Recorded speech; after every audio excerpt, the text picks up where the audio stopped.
I grew up in a small town in Iowa, about 800 people. I remember thinking God was this very big, scary thing.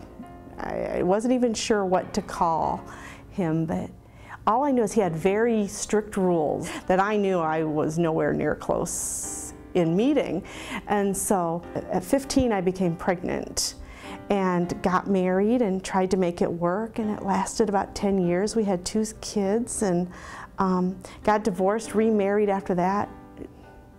I turned into this very self-centered, self-gratifying person, to the point that I didn't raise my 3 children to adulthood, and I also had 2 that I decided to not even have.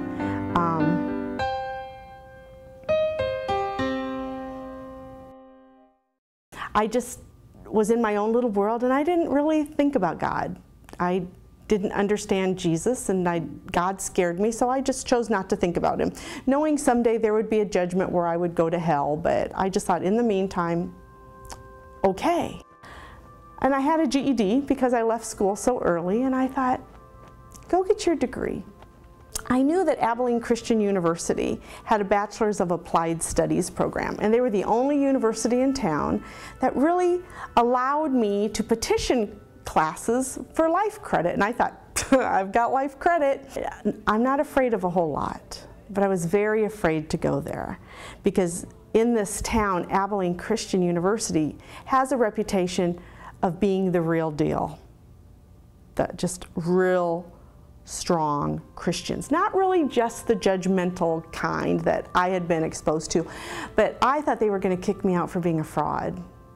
So when I signed up for this program, I had really 2 rules: keep my head down and my mouth shut, and come out of this Christian university alive without being expelled. And then I found out that I had to take 9 hours of a Bible course. The book of Luke was my first class. And I don't think for the first 3 or 4 classes I even took a note, because I was captivated. He talked about Jesus in a way that I had never heard before. I knew that Jesus died on the cross for people. I had no idea I was on that list.